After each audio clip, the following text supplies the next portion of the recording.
नमस्कार दोस्तों, हमारे YouTube चैनल पर दिल से स्वागत है मित्रों। सच्चे मन से की गई भक्ति और प्रार्थना सदैव फलदायी होती है। भगवान अपने भक्तों की सच्ची भक्ति को कभी निराश नहीं करते और उन्हें सुख, शांति और समृद्धि प्रदान करते हैं। मित्रों, आज हम जो भी फल भोग रहे हैं वह हमारे पिछले जन्मों के कर्मों के कारण ही है। यह हमारा भाग्य है, हमें इसका फल भोगना ही होगा। हमें अपने कर्मों का फल अवश्य मिलता है। जैसा कर्म हमने पिछले समय में किया है वैसा ही फल हमें मिलेगा, लेकिन हम इस बात को सही समय पर नहीं समझ पाते। जब तक हम अपने पिछले कर्मों के परिणामों से अवगत नहीं होते तब तक समय बहुत अधिक होता है। नमस्कार दोस्तों, गौतम बुद्ध कहते हैं कि YouTube चैनल में आपका स्वागत है। हमने अपने पिछले कर्मों के अनुसार ही हमें फल भोगना पड़ता है। हमने अपने पिछले कर्मों के अनुसार ही हमें फल भोगना पड़ता है। हर कर्म का कोई ना कोई परिणाम अवश्य होता है। दोस्तों, आज हम आपको एक बुढ़िया और उसकी 3 बहुओं की कहानी बताएंगे जो अपने पिछले कर्मों के कारण कुतिया बन गई। दोस्तों, आज की कहानी बहुत ज्ञानवर्धक है। मैं आपसे अनुरोध करता हूं कि कहानी को अंत तक अवश्य सुने।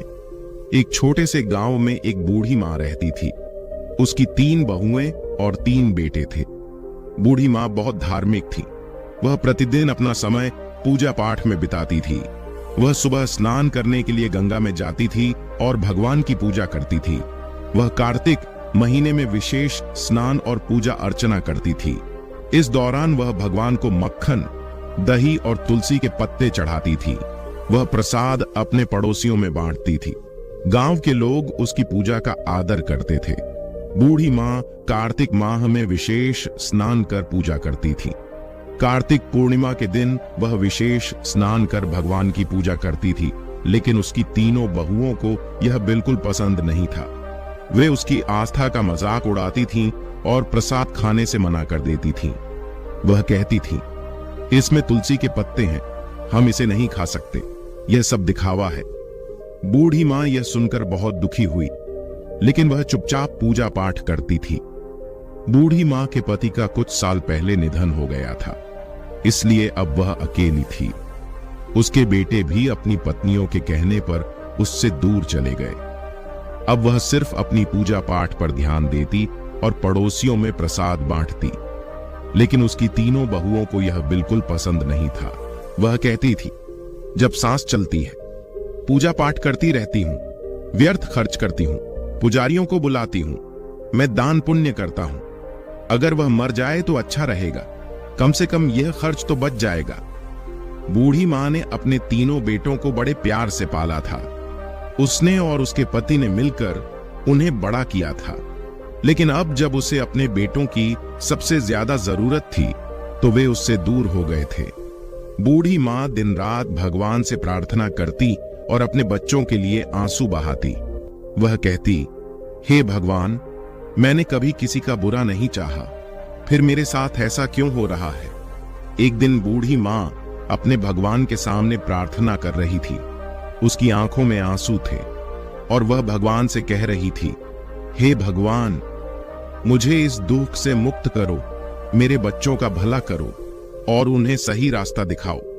इस तरह बूढ़ी मां ने अपने पूजा पाठ और दान पुण्य के नियम नहीं छोड़े। लेकिन उसकी 3 बहुओं ने तय कर लिया था कि वे अब इस घर में नहीं रहेंगी और वे बंटवारे से अलग हो जाते थे।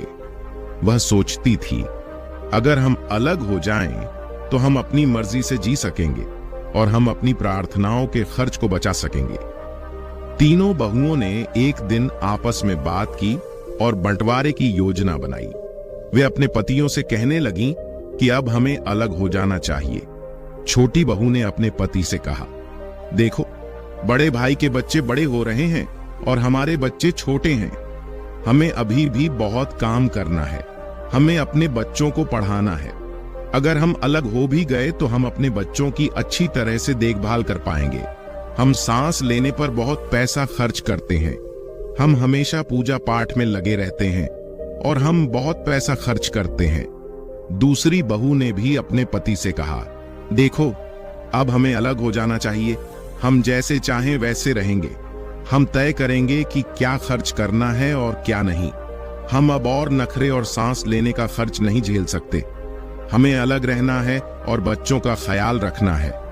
बड़ी बहू ने भी अपने पति से कहा, हमारे बच्चे बड़े हो रहे हैं, कल हमें उनकी शादी करनी है। अगर हम पैसे कमाते रहेंगे और सांसों पर खर्च करते रहेंगे तो कैसे चलेगा? अगर हमें अपने बच्चों का भविष्य सुरक्षित करना है तो हमें अलग होना पड़ेगा। तीनों बहुओं ने अपने पतियों को समझाया और बंटवारे की योजना बनाई।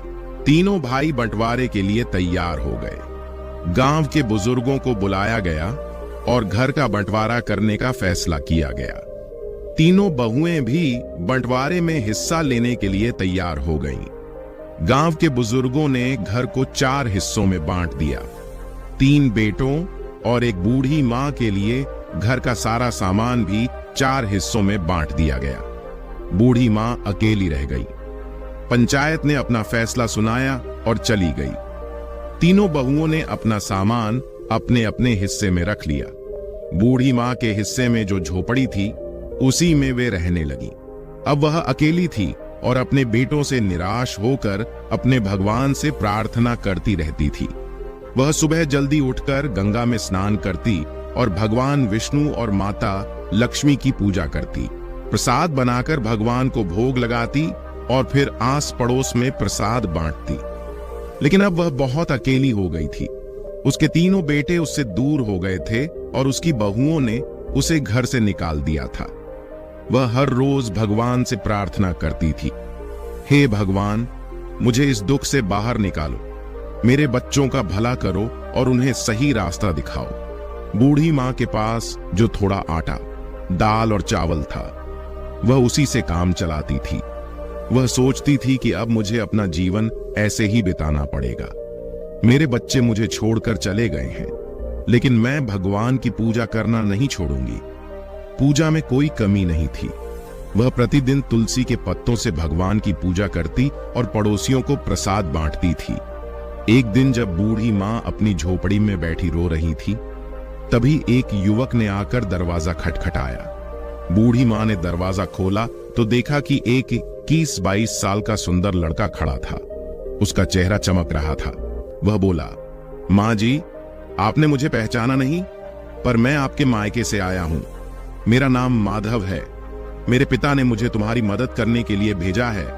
बूढ़ी मां ने आश्चर्य से पूछा, माधव, तुम मेरे मायके से आए हो?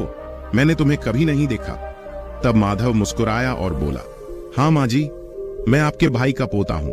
हमें खबर मिली है कि आपके बेटों ने आपको घर से निकाल दिया है, इसीलिए मेरे पिता ने मुझे आपकी मदद करने के लिए भेजा है। बूढ़ी मां की आंखें भर आईं। उसने माधव को अंदर बुलाया और बैठने को कहा। उसे 1 गिलास पानी और थोड़ा गुड़ दिया। माधव ने पानी पिया, गुड़ खाया, फिर अपने थैले से कुछ खाने का सामान, कपड़े और दवाइयां निकाली और बोला, मां जी, ये सब चीजें मैं आपके लिए लाया हूं, भूखे मत रहना, हम तुम्हारे लिए रोज खाना भेजेंगे। बूढ़ी मां ने माधव को आशीर्वाद दिया और कहा, बेटा, तुम्हारा बहुत बहुत धन्यवाद। आपने मेरे लिए जो किया है उसके लिए मैं भगवान से आपकी खुशहाली की प्रार्थना करूंगा। माधव ने बूढ़ी मां से कहा, मां जी, मैं अब चलता हूं। तब माधव वहां से चला गया। बूढ़ी मां बहुत खुश हुई। फिर उसने अपने भगवान को धन्यवाद दिया और सोचा, लगता है भगवान ने मेरी प्रार्थना सुन ली है। अब मैं भूखी नहीं रहूंगी। अब बूढ़ी मां को हर दिन भोजन मिलता था। वह पहले की तरह भोजन बनाती और भगवान को भोग लगाकर पड़ोसियों में बांटती। लेकिन उसकी तीनों बहुएं इस सब से बहुत ईर्ष्या करती थीं। वे सोचती थीं, इस बुढ़िया को इतना सारा खाना कहां से मिलता है? इसके पास तो पैसे कमाने वाला भी कोई नहीं है। फिर यह इतनी स्वस्थ कैसे हो रही है? तीनों बहुएं बूढ़ी मां के स्वास्थ्य से बहुत ईर्ष्या करती थीं। वे सोचती थीं कि हमने बुढ़िया को इसलिए अलग किया है ताकि यह जल्दी ही भूख से मर जाए, लेकिन वह स्वस्थ हो रही है।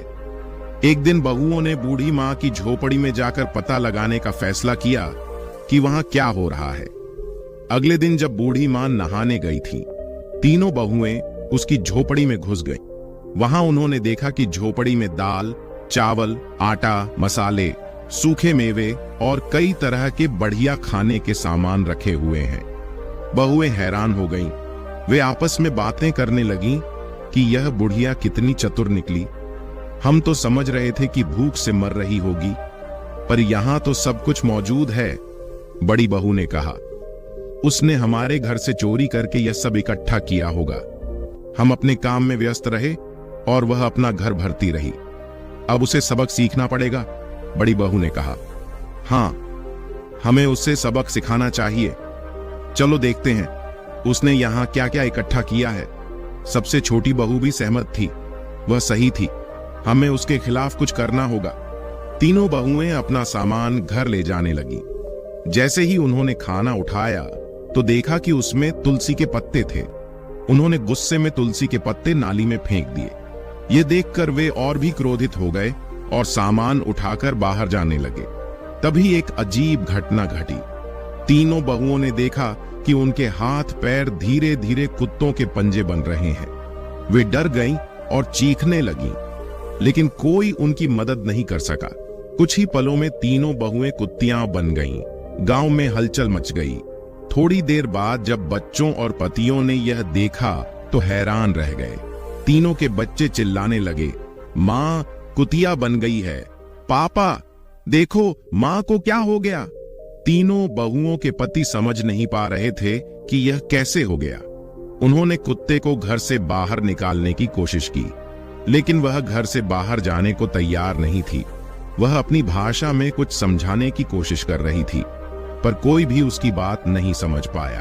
बच्चे रो रहे थे और पति भी रो रहे थे। वह अपने बच्चों को संभालते हुए बोली, चलो अब कुछ नहीं किया जा सकता। हमें मां का इंतजार करना होगा। शायद वो हमें कोई उपाय बता सके। गांव वाले भी इकट्ठे हो गए और सोचने लगे कि ये घटना कैसे हुई। सभी ने बुढ़िया के लौटने का इंतजार करने का फैसला किया।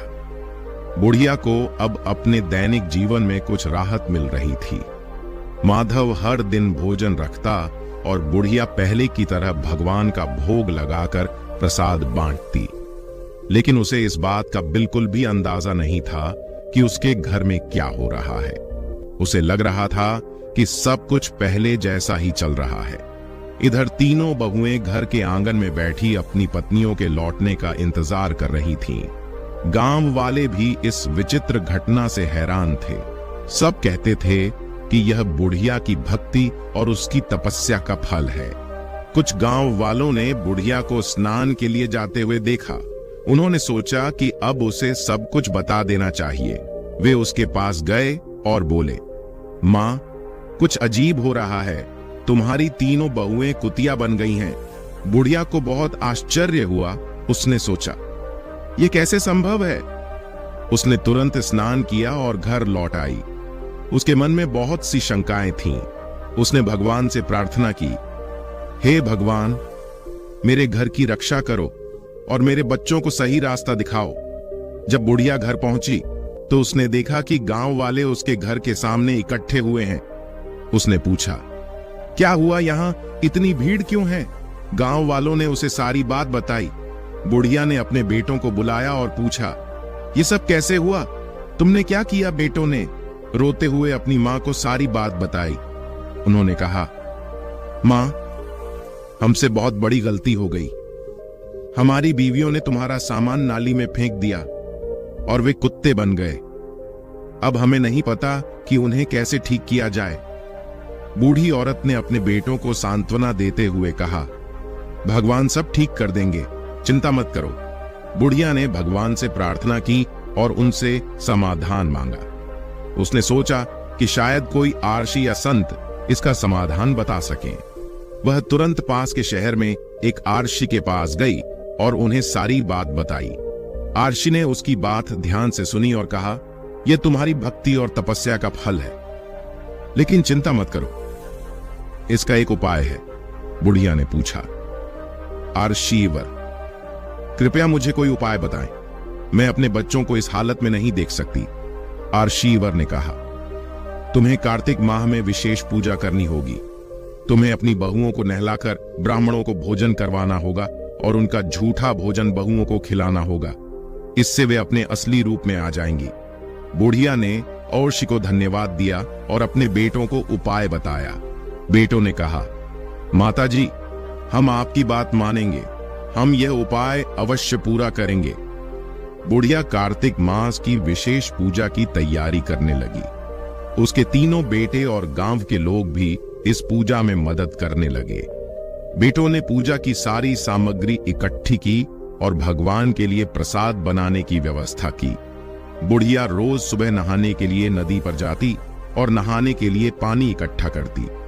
उसके बाद वह भगवान की पूजा करती और फिर प्रसाद अपने पड़ोसियों में बांटती। इस बीच तीनों बहुएं अभी भी कुत्ते के रूप में आंगन में बैठी रहती। उनके पतियों को घर का सारा काम करना पड़ता था। बच्चे अपनी मां को याद करते थे और अक्सर रोते हुए अपनी दादी से पूछते थे कि वह कब ठीक होगी। हम अपनी मां को वापस चाहते हैं। बूढ़ी औरत बच्चों को दिलासा देती और कहती, बेटा, भगवान सब ठीक कर देगा, धैर्य रखो और प्रार्थना करो।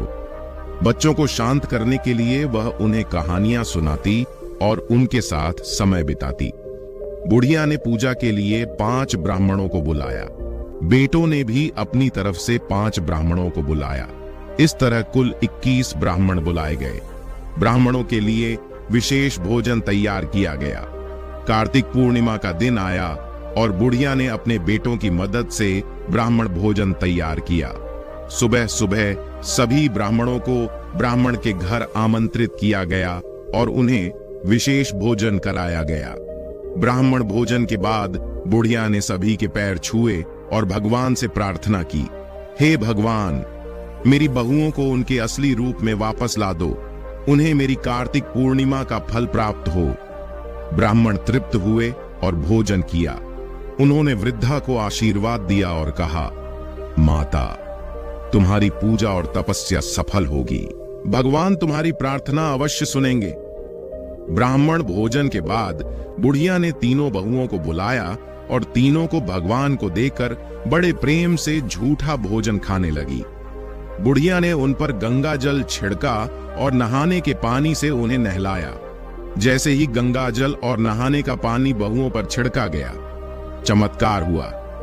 धीरे धीरे तीनों बहुएं अपने असली रूप में आने लगीं। उनके चेहरे पर पश्चाताप के आंसू थे और वे अपनी सास के पैरों पर गिरकर रोने लगीं।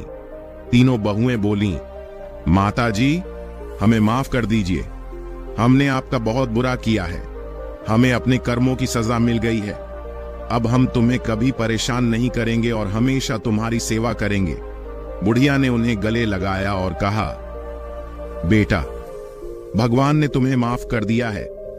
अब तुम्हें सच्चे मन से भगवान की पूजा करनी चाहिए और अपने कर्मों को सुधारना चाहिए।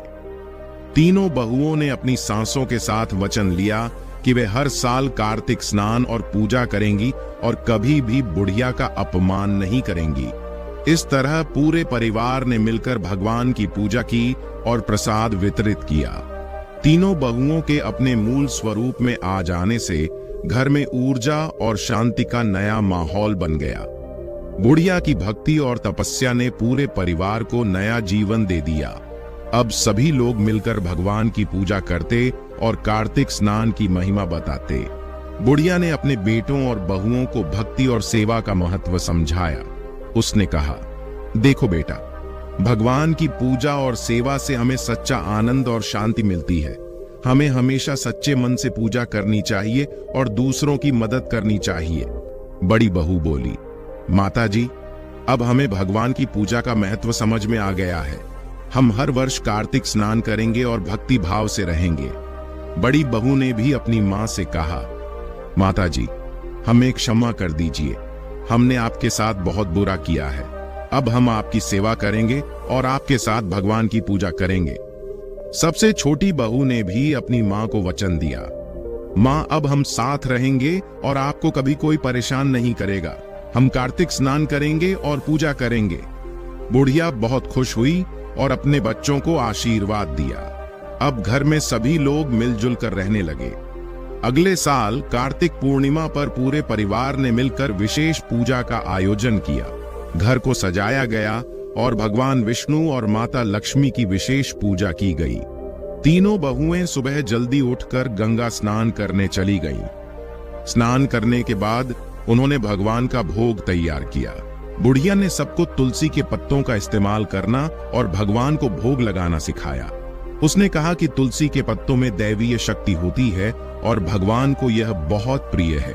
हमें सच्चे मन से पूजा करनी चाहिए और भगवान को भोग लगाना चाहिए। तीनों बहुओं ने पूरी श्रद्धा से पूजा की और भगवान को भोग लगाया। उसके बाद सभी ने प्रसाद बांटकर गांव वालों को बुलाया। गांव वाले भी बूढ़ी मां की भक्ति और तपस्या की प्रशंसा करने लगे। भगवान की कृपा से परिवार में सुख समृद्धि आने लगी। तीनों भाइयों का व्यापार अच्छा चलने लगा और घर में खुशियों का माहौल बनने लगा। अब तीनों बहुएं भी अपनी सास की सेवा करने लगीं और हर काम में उनका हाथ बटाने लगीं। तीनों भाइयों ने अपनी मां को वचन दिया कि वे कभी भी उन्हें अकेला नहीं छोड़ेंगे और हमेशा उनकी सेवा करेंगे। वे सभी हर त्योहार और विशेष अवसरों पर भगवान की पूजा करते थे और प्रसाद बांटते थे। बूढ़ी मां का जीवन पूरी तरह बदल चुका था। उसकी भक्ति और तपस्या ने एक नई दिशा दे दी थी। अब सभी लोग भगवान की भक्ति करते थे और जीवन में सुख और शांति पाते थे। सदियों से मानव जाति को जीवन के मूलभूत सिद्धांतों को समझने और अपनाने में मदद करती आई है। बुद्ध के ज्ञान में स्वास्थ्य, संतुलित जीवन और मानसिक शांति का विशेष महत्व रहा है। एक प्रसिद्ध कहानी में बुद्ध ने स्वस्थ जीवन के रहस्य को उजागर किया था। तो चलिए दोस्तों, कहानी को अब शुरू करते हैं। एक बार गौतम बुद्ध के पास एक व्यक्ति आया। वह व्यक्ति हमेशा बीमार रहता था और अपने जीवन से बहुत परेशान था। उसने बुद्ध से पूछा, भगवान, मैं हमेशा बीमार रहता हूं, कृपया मुझे ऐसा उपाय बताएं जिससे मैं कभी बीमार न पड़ूं। बुद्ध ने उसे ध्यान से देखा और मुस्कुराते हुए बोले, हर सुबह उठते ही सबसे पहले एक गिलास पानी पी लो। यह तुम्हारे शरीर को शुद्ध करेगा और तुम्हें ताजगी देगा। बुद्ध ने समझाया कि पानी हमारे शरीर के लिए अत्यंत महत्वपूर्ण है। रात भर सोने के बाद शरीर में डिहाइड्रेशन हो सकता है और सुबह उठते ही पानी पीने से शरीर को हाइड्रेट किया जा सकता है। यह हमारी पाचन प्रणाली को भी सक्रिय करता है और शरीर के विषाक्त पदार्थों को बाहर निकालने में मदद करता है। इसके बाद बुद्ध ने कहा, अपने दिन की शुरुआत प्रार्थना या ध्यान से करो। इससे तुम्हारा मन और शरीर दोनों शांत और संतुलित रहेंगे। प्रार्थना और ध्यान मानसिक शांति और संतुलन के लिए महत्वपूर्ण है। यह न केवल मानसिक तनाव को कम करता है बल्कि हमारे भावनात्मक और शारीरिक स्वास्थ्य को भी मजबूत करता है। ध्यान के माध्यम से हम अपने भीतर की शांति और ऊर्जा को महसूस कर सकते हैं, जो पूरे दिन हमें स्फूर्ति और सकारात्मकता से भरपूर रखती है। बुद्ध ने आगे कहा, संतुलित आहार का भी पालन करो। जब तुम अपने शरीर को सही पोषण दोगे तो वह तुम्हारी सेवा बेहतर तरीके से करेगा। संतुलित आहार का मतलब है कि हम अपने भोजन में सभी आवश्यक पोषक तत्वों को शामिल करें। फल, सब्जियां, अनाज, प्रोटीन और पर्याप्त मात्रा में पानी का सेवन करना चाहिए। जंक फूड और अधिक तैलीय भोजन से बचना चाहिए क्योंकि ये हमारे शरीर को नुकसान पहुंचाते हैं। बुद्ध ने व्यायाम के महत्व पर भी जोर दिया। उन्होंने कहा, नियमित व्यायाम करो। यह तुम्हारे शरीर को मजबूत और लचीला बनाएगा। व्यायाम न केवल हमारे शरीर को फिट रखता है बल्कि हमारे मानसिक स्वास्थ्य को भी सुधारता है। नियमित व्यायाम से तनाव कम होता है, नींद बेहतर होती है और हमारी ऊर्जा स्तर में वृद्धि होती है। बुद्ध ने पर्याप्त नींद के महत्व पर भी प्रकाश डाला। उन्होंने कहा, प्रत्येक रात अच्छी नींद लो। यह तुम्हारे शरीर को पुनर्जीवित करेगी और तुम हमेशा स्वस्थ रहोगे। नींद हमारे शरीर की मरम्मत और पुनर्स्थापन के लिए आवश्यक है। यह हमारे मस्तिष्क को आराम देती है और हमारे शरीर को अगले दिन के लिए तैयार करती है। नींद की कमी से कई स्वास्थ्य समस्याएं हो सकती हैं, इसलिए हर रात 7-8 घंटे की नींद लेना महत्वपूर्ण है। बुद्ध ने यह भी सिखाया कि मानसिक शांति और संतुलन शारीरिक स्वास्थ्य के लिए अत्यंत आवश्यक हैं। उन्होंने कहा, मन को शांत और संतुलित रखने के लिए ध्यान करो। जब तुम्हारा मन शांत रहेगा तो तुम्हारा शरीर भी स्वस्थ रहेगा। पानी का महत्व केवल प्यास बुझाने तक सीमित नहीं है, यह हमारे शरीर के हर एक अंग के सही ढंग से काम करने के लिए आवश्यक है। पानी रक्त का प्रमुख घटक है और यह पोषक तत्वों को कोशिकाओं तक पहुंचाने में मदद करता है।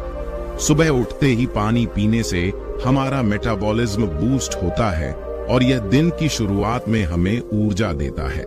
इसके अलावा पानी पीने से हमारी त्वचा भी स्वस्थ रहती है और यह बालों की जड़ों को मजबूत बनाता है। यह शरीर के तापमान को नियंत्रित करने में भी मदद करता है और हमें तरोताजा महसूस कराता है।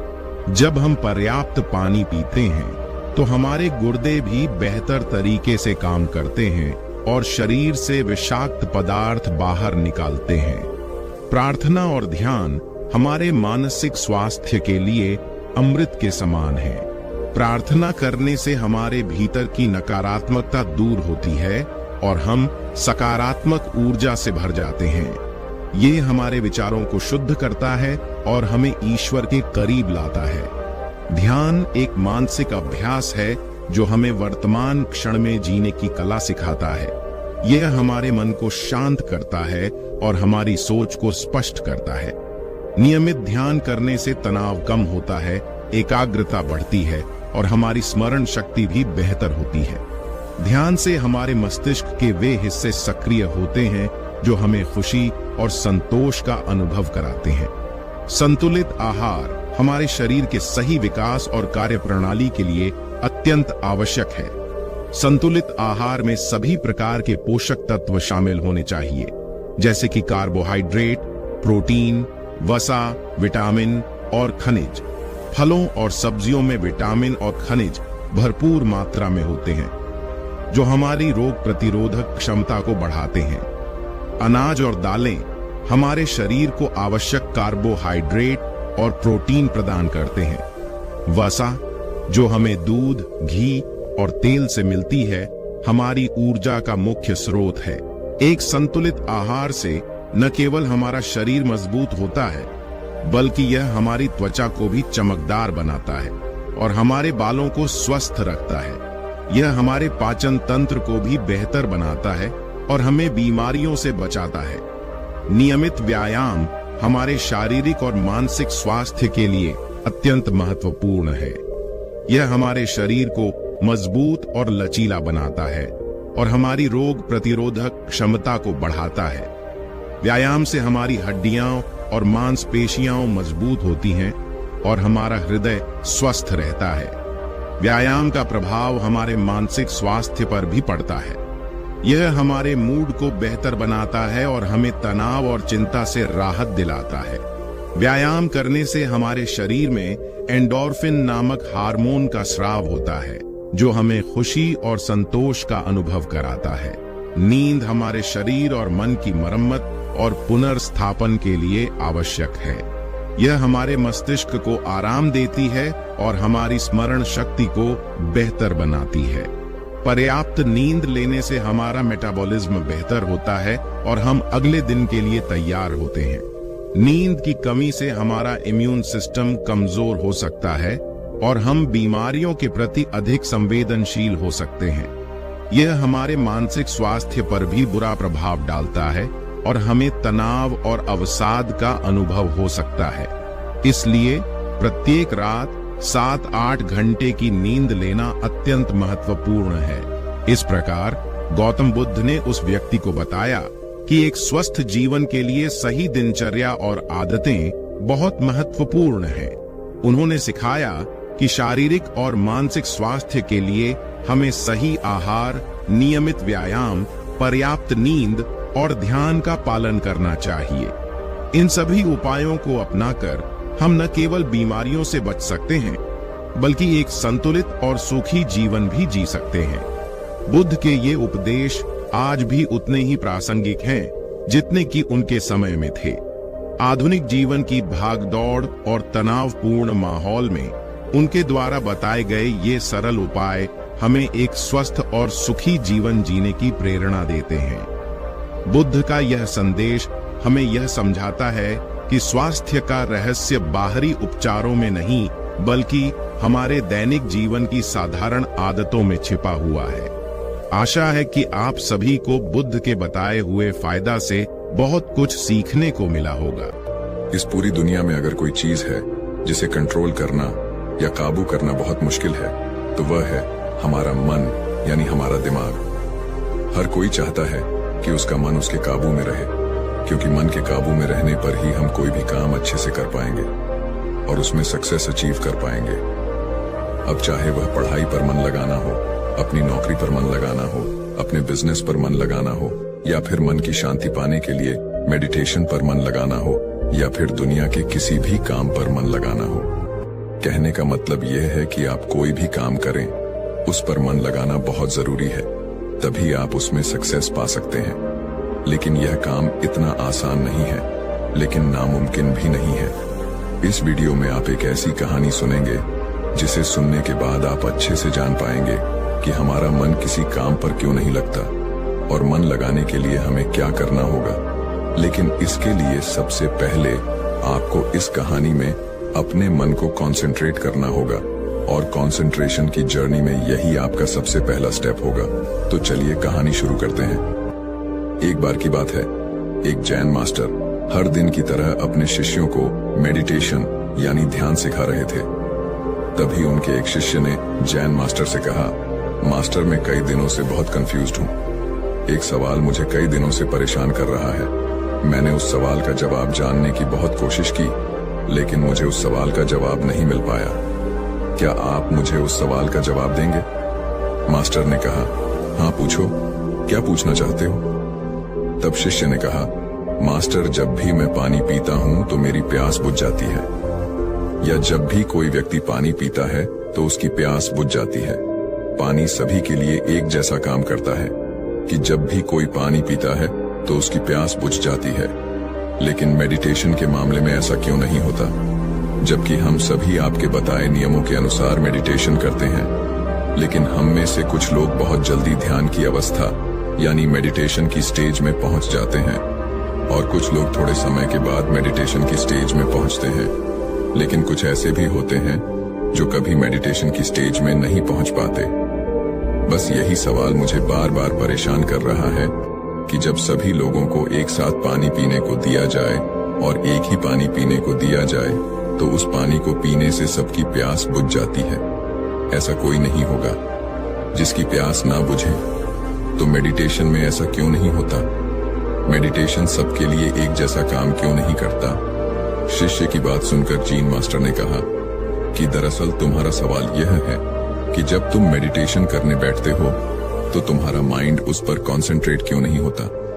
और ऐसा क्यों होता है कि कुछ लोगों का मन बहुत जल्दी ध्यान पर एकाग्र हो जाता है और कुछ का थोड़ी देर बाद और कुछ का तो ध्यान ही नहीं लगता। शिष्य कहता है, हाँ मास्टर। जीन मास्टर ने कहा कि किसी भी काम में मन का न लगना सिर्फ तुम्हारी समस्या नहीं है, यह सबकी समस्या है। लेकिन चिंता मत करो, तुम्हें तुम्हारे सवाल का जवाब कल मिल जाएगा। कल गांव के एक व्यक्ति ने मुझे अपने घर भोजन पर बुलाया है, इसीलिए कल जब मैं उसके घर जाने के लिए निकलूंगा तो तुम भी मेरे साथ चलना। शिष्य ने कहा, ठीक है मास्टर, कल मैं आपके साथ जरूर चलूंगा। अगले दिन जब मास्टर जाने लगे तो शिष्य भी मास्टर के साथ चलने लगा। कुछ देर बाद वे दोनों गांव में रहने वाले एक सेठ के घर पहुंचे। सेठ ने उन दोनों का स्वागत किया और उन्हें बैठने को कहा और खुद भी उनके साथ बैठ गया। फिर उस सेठ ने अपनी पत्नी से तीनों के लिए खाना परोसने को कहा। तीनों खाना खाने बैठ गए। जैसे ही उस सेठ ने पहला निवाला खाया, वह तुरंत गुस्से में अपनी पत्नी पर चिल्लाया और कहा कि यह कैसा खाना है जिसमें कोई स्वाद नहीं है, और गुस्से में वह खाना छोड़कर वहां से चला गया। यह सब देखकर उसकी पत्नी बहुत शर्मिंदा हुई और जैन मास्टर और उनके शिष्य से बोली कि कृपया मुझे माफ कर दें, आप थोड़ी देर प्रतीक्षा करें, मैं आपके लिए स्वादिष्ट भोजन बनाकर लाती हूं। जैन मास्टर ने सेठ की पत्नी से कहा, नहीं नहीं, इसकी कोई जरूरत नहीं है, तुम चिंता मत करो, ये खाना बहुत स्वादिष्ट है। और फिर दोनों ने खाना शुरू कर दिया।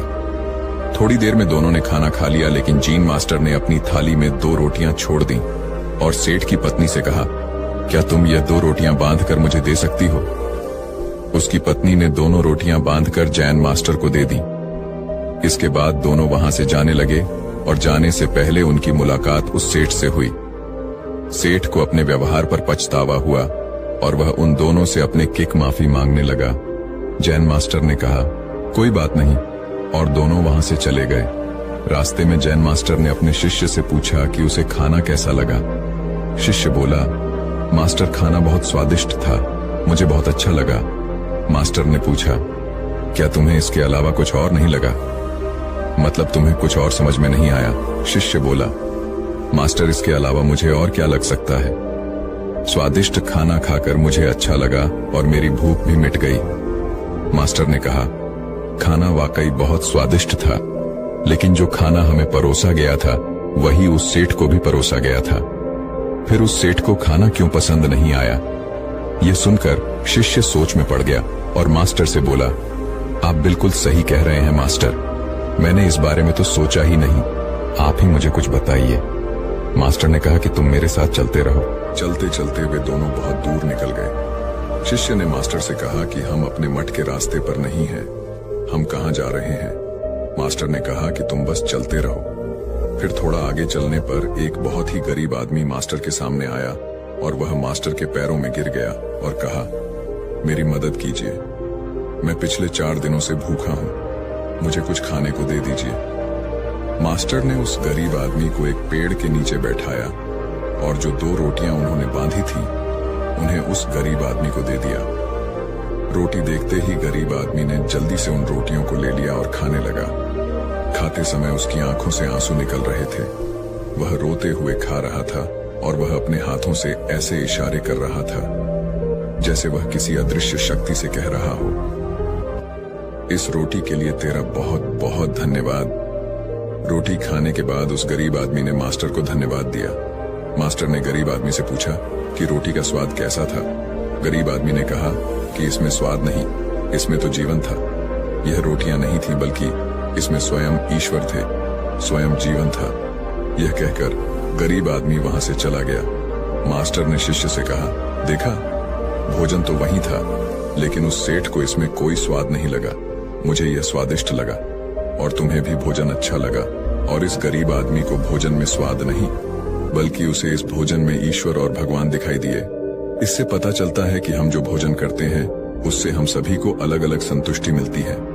जैसे पहला व्यक्ति यानी वो सेठ, उसे इससे कोई संतुष्टि नहीं मिलती। दूसरे हम हैं जिन्हें थोड़ी संतुष्टि मिलती है, और तीसरा यह गरीब आदमी है जिसे अपार संतुष्टि मिलती है। यही बात ध्यान पर भी लागू होती है। मन की शांति पाने के लिए व्यक्ति जितना अधिक भूखा होगा, वह ध्यान की गहराई में उतनी ही तेजी से आगे बढ़ेगा, और यह वही व्यक्ति कर सकता है जो ध्यान करने से मिलने वाले फायदों को अच्छे से जानता हो, जो जानता हो कि ध्यान की गहराई में जाने पर उसे क्या मिलेगा। जीन मास्टर की यह बातें सुनकर शिष्य को अपने सवाल का जवाब मिल गया। शिष्य ने जीन मास्टर को धन्यवाद दिया और दोनों वापस मठ की ओर चल पड़े। चलते चलते जैन मास्टर शिष्य से कहते हैं, लेकिन यह इतना आसान नहीं है जितना तुम सोच रहे हो। अगर तुम चाहते हो कि तुम जो भी काम करो उसमें तुम्हारा ध्यान केंद्रित रहे, तो इसके लिए तुम्हें मन को समझना होगा। अगर तुम मन को समझे बिना कोई काम करोगे तो संभव है कि तुम ज्यादातर कामों पर ध्यान केंद्रित नहीं कर पाओगे और परेशान होते रहोगे। मास्टर की बात सुनकर शिष्य की मन को समझने की जिज्ञासा और भी बढ़ गई और वह मास्टर से कहता है, मास्टर, कृपया मुझे मन के बारे में विस्तार से बताइए। फिर मास्टर मन के बारे में विस्तार से समझाना शुरू करते हैं। मास्टर कहते हैं कि मन इतना चंचल होता है कि अगर इस पर काबू ना पाया जाए तो व्यक्ति बेचैन होने लगता है, और ये बेचैनी पल भर में मन में आने वाले सैकड़ों सवालों की वजह से होती है। और ये बेचैनी तब तक बनी रहती है जब तक व्यक्ति को मन में चल रहे सवालों के जवाब नहीं मिल जाते। यही वजह है कि हम किसी भी काम पर मन नहीं लगा पाते, और काम पर मन लगाने के लिए मन का शांत होना बहुत जरूरी है। शिष्य कहता है, लेकिन मास्टर, हम मन को शांत कैसे रख सकते हैं? जैन मास्टर कहते हैं, इसके लिए तुम्हें मन को अच्छे से समझना होगा, तभी तुम अपने मन को शांत रख सकते हो। और जब तुम्हारा मन शांत होगा तो इसका मतलब यह हुआ कि वह तुम्हारे काबू में है। तब शिष्य कहता है कि मन को समझने के लिए हमें क्या करना होगा। जीन मास्टर कहते हैं, मैं तुम्हें मन को समझने के 6 तरीके बताऊंगा। उन तरीकों को बहुत ध्यान से सुनना। पहला तरीका है अपने मन के द्वारा दिए गए बेकार के लालच को देखना और उसे समझना। दरअसल जब हमारा मन अनशांत होता है तो हमें कई तरह के लालच देता है और यही लालच हमारी परेशानियों का कारण बनता है। लेकिन जिसने मन के लिए लालच को पहचान लिया, समझ लो कि उसने मन को समझने का पहला तरीका सीख लिया। फिर शिष्य जैन मास्टर से पूछता है, लेकिन मास्टर हमें यह कैसे पता चलेगा कि हमारा मन हमें लालच दे रहा है और वह लालच हमारे लिए बेकार है? मास्टर कहते हैं, इसका पता हमें अपने अनुभव से चलता है और कभी कभी दूसरों के अनुभव से भी चल सकता है। मन के लालच में आकर व्यक्ति जो भी काम करता है उसमें उसे नुकसान ही होता है और नुकसान के बाद ही नुकसान का अनुभव होता है। यही अनुभव मन को समझने का पहला कदम है। फिर शिष्य ने जैन मास्टर से पूछा, अगर कोई व्यक्ति पहले तरीके से ये जान लेता है कि वह मन के दे गए लालच के कारण दुखी है, तो दूसरा तरीका क्या है?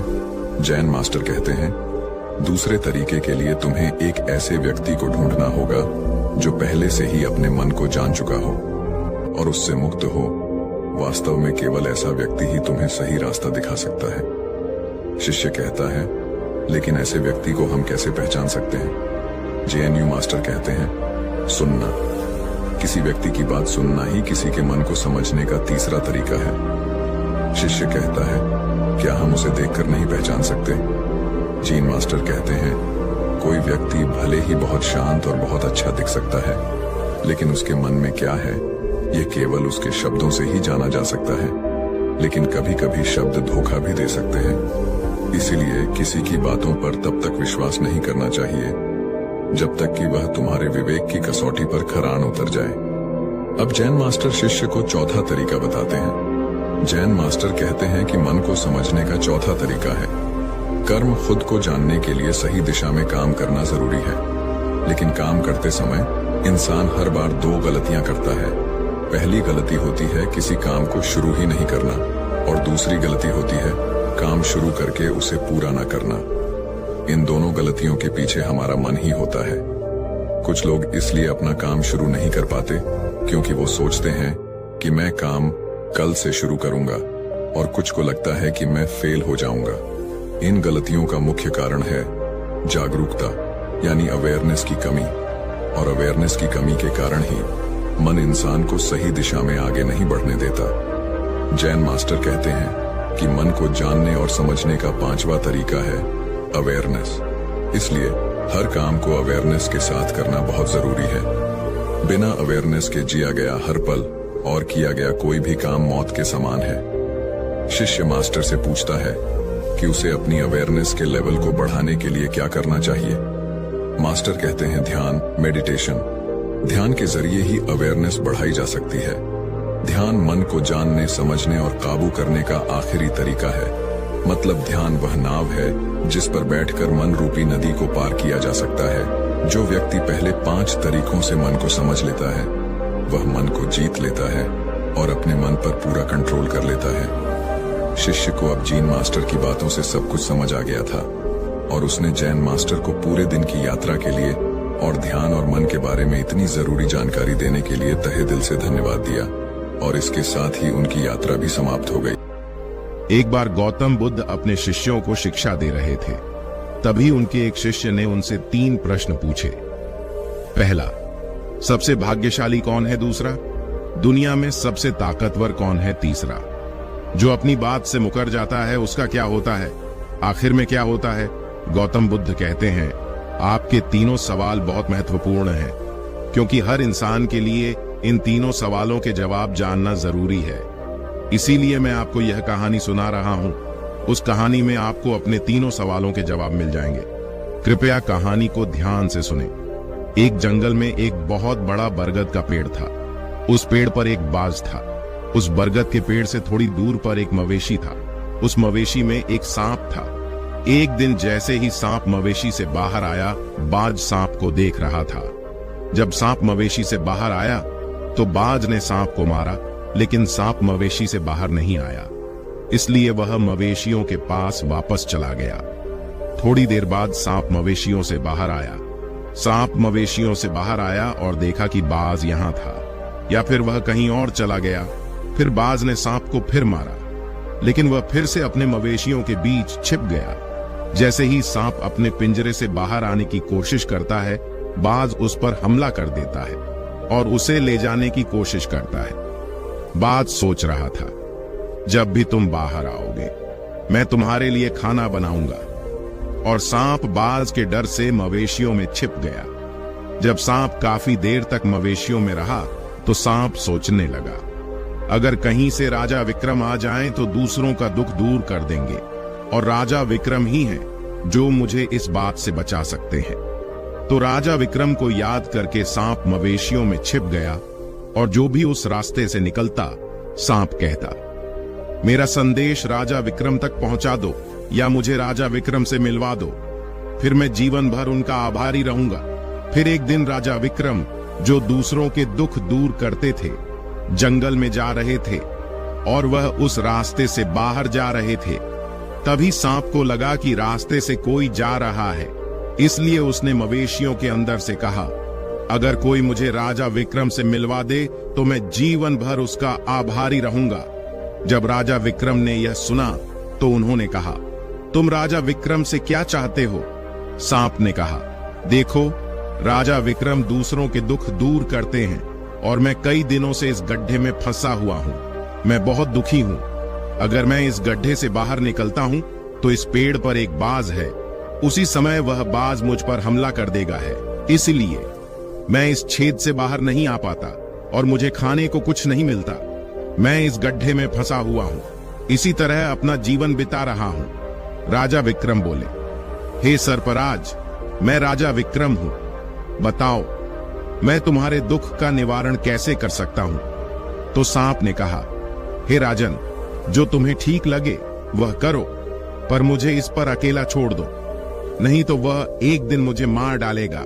राजा विक्रम बोले, हे सर्प राज, आप कहें तो मैं आपको इसी जंगल में कहीं छोड़ देता हूं। सांप बोला, हे सर्पराज, जब आप मुझे अकेला छोड़ेंगे तो यह बाज हमें देख लेगा और वह फिर वहीं जाकर बैठ जाएगा, और जैसे ही उसे मौका मिलेगा वो मुझे मार डालेगा। राजा, कृपया मुझे कुछ देर अपने अंदर बैठने दो, कृपया मुझे अपने पेट में बैठने की जगह दो। जब इस बाज को पता नहीं चलेगा कि सांप कहां चला गया है, और मैं तुम्हारे साथ इस जंगल से बहुत दूर चला जाऊंगा और आगे जाकर तुम्हारे पेट से बाहर आऊंगा। राजा विक्रम ने कहा, हे सर्पराज, कृपया मेरे पेट में प्रवेश करें। राजा विक्रम ने अपना मुंह खोला और सर्प राजा विक्रम के पेट में प्रवेश कर गया और वह राजा विक्रम के पेट में जाकर बैठ गया। जब राजा विक्रम जंगल में आगे बढ़ गए और बहुत दूर जाकर उन्होंने सांप से कहा, हे सांप राजा, कृपया मेरे पेट से बाहर आ जाइए। अब यह सुनसान जंगल है, कोई बाज तुम्हें परेशान नहीं करेगा। यह सुनकर सर्पराज बोला, नहीं राजन, अब मैं तुम्हारे पेट से बाहर नहीं आने वाला। राजा विक्रम बोले, क्यों भाई? तुमने मुझसे वादा किया था कि तुम मुझे सुनसान जंगल में छोड़ दोगे, मैं तुम्हारे पेट से निकलूंगा। अब क्या हुआ, सुनसान जंगल आ गया, अब तुम बाहर आ जाओ। सांप ने कहा, देखो राजा, तुम्हारे पेट में रहने का सुख वैसा नहीं है जैसा उस पेट में। अब मैं तुम्हारे पेट से कभी बाहर नहीं आऊंगा। राजा विक्रम सोचने लगे कि यह तो बहुत दुष्ट सांप है, अब मैं क्या करूं? और उसके विष के प्रभाव से राजा विक्रम के शरीर का आवरण टूटने लगा। आवरण राजा विक्रम के शरीर से बाहर निकल आया। राजा विक्रम सोचने लगे कि अब अगर मैं राजधानी वापस चला जाऊं तो यह संभव नहीं है, क्योंकि मैं अब घोड़ी बन चुका हूं और मुझे इस जंगल में ही रहना है और इस नागराज से भी छुटकारा पाना है। यह सोचकर राजा विक्रम एक पेड़ के नीचे झोपड़ी बनाकर सो गए। उनके शरीर से कोट टपकने लगा और बदबू आने लगी, जो सांप का जहर था। राजा विक्रम के पेट में सांप कुंडली मारकर बैठा था। राजा विक्रम उस जंगल में घोड़ी की हालत में पड़े हुए थे। अब उनके समय में यहाँ एक प्रसिद्ध व्यक्ति था। श्रावस्ती और श्रावस्ती नगरी के राजा थे ताम्रध्वज। ताम्रध्वज की 3 बेटियां थीं और राजा ताम्रध्वज बहुत ही घमंडी और अहंकारी राजा था। फिर एक दिन उसने अपनी तीनों बेटियों से पूछा, बताओ बेटियों, तुम किसका भाग्य खाती हो? तब 2 बेटियों ने राजा के डर से कहा, पिताजी, हम आपका भाग्य खाती हैं। लेकिन राजा की एक बेटी जिसका नाम चित्ररेखा था, उस चित्ररेखा के पिता ताम्रध्वज कहते हैं, नहीं पिताजी, मैं किसी का भाग्य नहीं खाता, मैं तो अपना भाग्य ही खाता हूं। यह सुनकर राजा को बहुत क्रोध आया और राजा ने उसी समय नाई और ब्राह्मण को बुलाया और नाई और ब्राह्मण से कहा, किरी तुम इन दोनों बेटियों का विवाह किसी राजा से कर दो और इस बड़ी बेटी का विवाह किसी गरीब भिखारी या किसी ऐसे व्यक्ति से कर दो जिसके हाथ पैर न हो। फिर राजा का आदेश मिलते ही नाई और ब्राह्मण उन तीनों बहनों का विवाह करने चल दिए। राजा की 2 छोटी बेटियों का विवाह उन्होंने राज परिवार में कर दिया, लेकिन तीसरी बेटी के लिए वर खोजते हुए वे उसी परिवार से निकल रहे थे जिसमें राजा विक्रम अपनी कुटिया में कोड़े के रूप में लेटे हुए थे। उनके शरीर से कोड़ा बह रहा था। राजा विक्रम को देखकर नाई और ब्राह्मण एक दूसरे से कहने लगे कि हमें इनसे अच्छा कोई नहीं मिलेगा, इसलिए चलो राजा की बेटी का विवाह इनके साथ कर देते हैं। फिर नाई और ब्राह्मण ने राजा ताम्रध्वज की बेटी चित्रलेखा से विवाह कर लिया और बहुत जल्द ही राजा चित्रलेखा को उस जंगल में ले गया और वहां खड़े राजा विक्रम से उसका विवाह करवा दिया। राजा विक्रम जैसा पराक्रमी राजा काल के चंगुल में फंस गया था और वेश्या का जीवन जी रहा था। वह लड़की बहुत गुणवान थी। वह अपने पति राजा विक्रम की सेवा करती थी और दोनों छोटी बहनें बड़े राजाओं के घर जाती थीं, इसलिए वह आराम से जीवन जी रही थी। लेकिन चित्रलेखा दुखी जीवन जी रही थी। कहते हैं, जो व्यक्ति अपने नियम और सिद्धांतों से जीता है और धर्म का पालन करता है, भगवान उसे हमेशा खुश रखना चाहते हैं। भगवान उसे हमेशा खुशी देते हैं। इसलिए उस झोपड़ी में रहते हुए चित्रलेखा राजा विक्रम के साथ कई दिन बिताती थी। उस झोपड़ी के पास एक पीपल का पेड़ था और उस पेड़ के नीचे एक और सांप का बिल था। तो एक दिन विक्रम सो रहा था और रात का समय था और चित्रलेखा राजा विक्रम की सेवा कर रही थी। उसी समय उस मांस से एक सांप बाहर निकलता है और बाहर आने के बाद राजा विक्रम के पेट में जो सांप था वह उस सांप से कहने लगता है, अरे दुष्ट, तूने अपना वादा तोड़ दिया।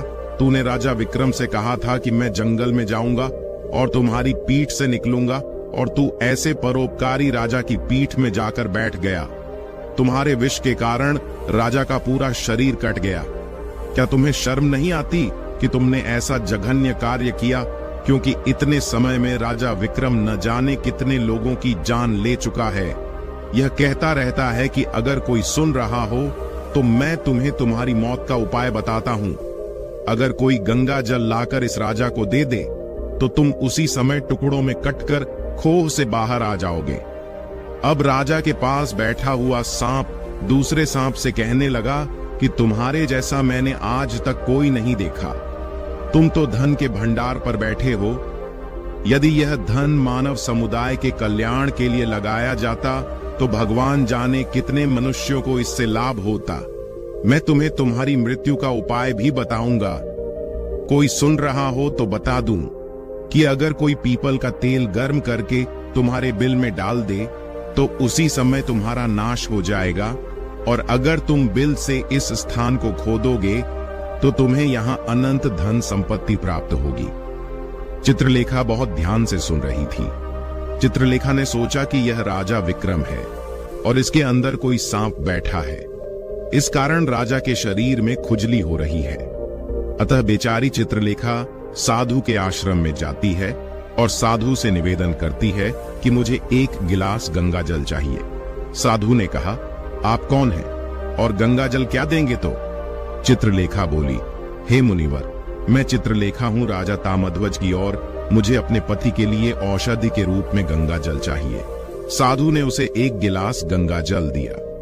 अब चित्रलेखा उसे लेकर राजा विक्रम के पास गई और उनसे कहा कि यह दवा है और आपके दर्द के लिए आपको इसे लेना चाहिए। राजा विक्रम ने गंगा जल पिया और जैसे ही वह धीरे धीरे आंत के माध्यम से राजा के शरीर से बाहर आया, अब राजा का कोट धीरे धीरे ठीक होने लगा और कुछ ही दिनों में राजा का कोट पूरी तरह से ठीक हो गया। राजा पूरी तरह से ठीक हो गया था। राजा स्वस्थ था और अब चित्रलेखा ने राजा से कहा, मैं एक औरत हूं और मैं यहां नहीं जा सकती, आप जाइए और एक बोतल तेल लेकर आइए। राजा विक्रम ने चित्रलेखा से पूछा कि तेल का क्या करना है। चित्रलेखा ने कहा, राजा पहले एक बोतल लाओ, फिर मैं आपको बताऊंगी। चित्रलेखा की बातें सुनकर राजा विक्रम वहां गए और वहां से एक बोतल तेल ले आए। फिर चित्रलेखा ने आग जलाई और उस आग पर तेल गर्म किया और उसे गर्म करके सांप के शरीर में खाली कर दिया।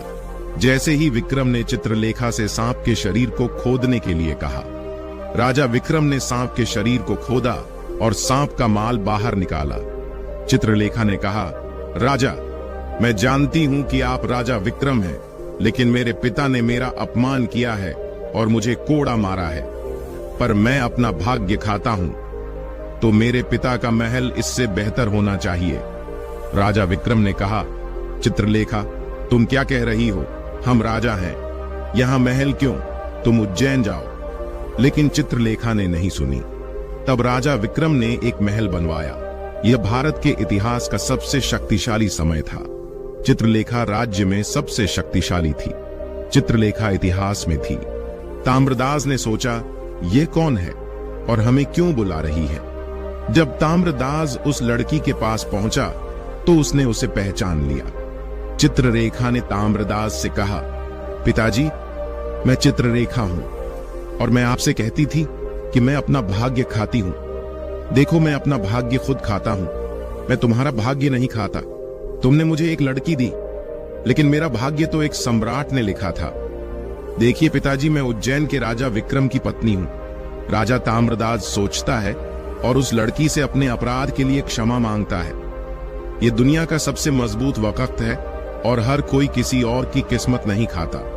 हर कोई सोचता है कि वो मेरी किस्मत खा रहा है। नहीं, कोई किसी की किस्मत नहीं खाता।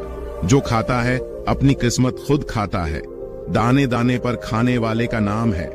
ये मत सोचना कि हम किसी को खिला रहे हैं। तुम कौन होते हो किसी को खाना खिलाने वाले। इस संसार को खाना खिलाने वाले सिर्फ एक ही व्यक्ति हैं और वो हैं भगवान शिव शंकर। जो उनकी बातों से मुकर जाता है उसका अंत राजा विक्रम के पेट में बैठे सांप जैसा ही होता है। अंत में उसका नाश हो जाता है। सत्य की हमेशा जीत होती है और अधर्म, अत्याचार और पापियों का नाश होता है। इस तरह राजा विक्रम और उनकी पत्नी चित्रलेखा ने राजा ताम्रध्वज का स्वागत किया। वह राजा ताम्रध्वज को अपने साथ उज्जैन ले आया और बाद में राजा विक्रम ने राजा ताम्रध्वज के साथ अपनी सेना भेजी और जिस राजा ने ताम्रध्वज को हराया उसने अपना राज्य वापस पा लिया। जिसका भाग्य अच्छा है, जिसके कर्म अच्छे हैं, भगवान उसे कहीं से न कहीं से दे ही देता है। हम और आप भी अपने परिवार का पालन करने में हिचकिचाते हैं, लेकिन जो इस संसार का पालन करता है उसे तो देखो, वह दुनिया के सभी जानवरों का ख्याल रखता है। और आपको यह वीडियो कैसी लगी हमें कमेंट करके जरूर बताएं और अपने दोस्तों को शेयर करें और ठीक उसके बाद वीडियो को लाइक करें और साथ ही हमारे चैनल को सब्सक्राइब करें।